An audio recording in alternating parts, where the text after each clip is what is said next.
Agile teams use simple visuals to understand progress, risk, and pace. Burndown charts and velocity are the most common tools. They turn daily work into clear signals. They support planning and honest conversations. They highlight scope pressure before it hurts delivery. They do not replace judgment or context. They guide choices and help teams adapt. They should never be used to punish people. Healthy use builds trust, focus, and predictable outcomes for the team. A burndown chart shows remaining work over time. The horizontal axis shows days in the sprint.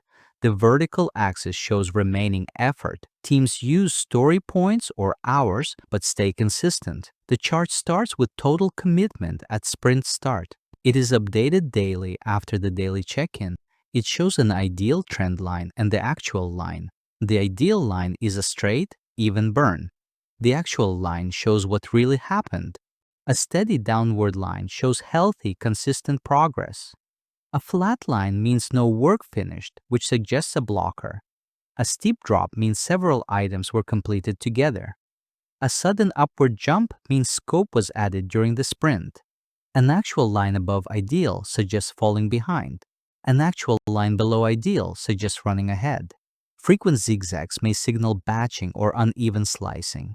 Use these signals to ask why, not to assign blame. Do not track hours spent, track work remaining.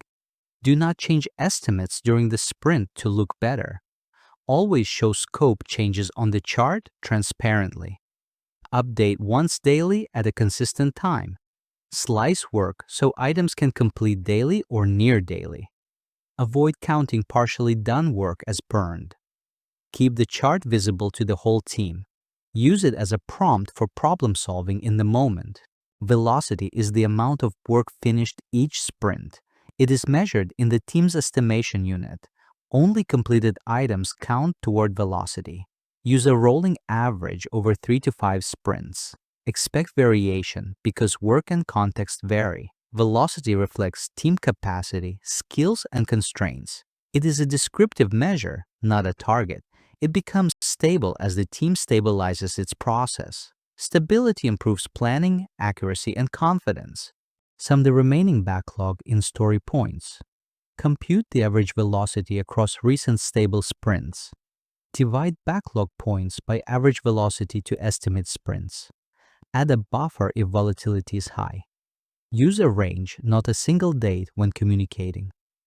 Update the forecast as velocity and backlog change. Pair with a release burndown to track long-term progress. Review often with stakeholders to align expectations. Do not set velocity targets or quotas for individuals. Do not compare velocity across different teams. Do not inflate estimates to chase higher numbers. Avoid using velocity to justify overtime pressure. Protect focused time, which supports real capacity. Keep teams stable to maintain meaningful velocity. Use throughput or cycle time if estimating is weak. Celebrate outcomes, not just the numeric trends. Consider a 10-day sprint with 40 points committed.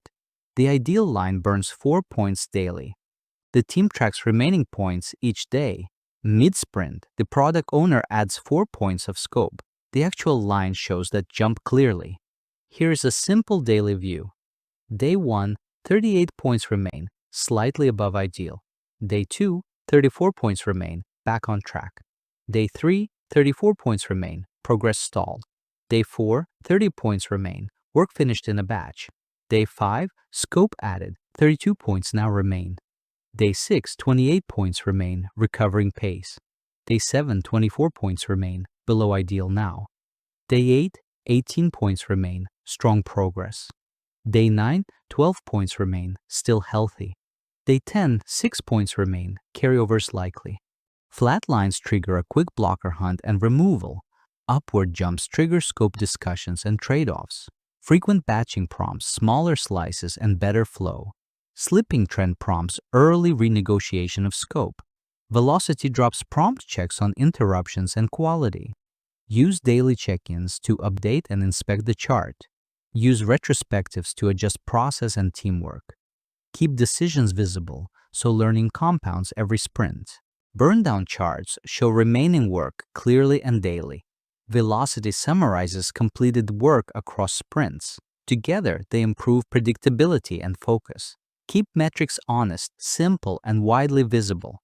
Use them to guide conversations, not to judge people. Embrace transparency about scope and blockers. Forecast with ranges and update as reality changes. Pair numbers with qualitative insights from the team. When used well, these tools make progress obvious. They support better decisions and sustainable delivery.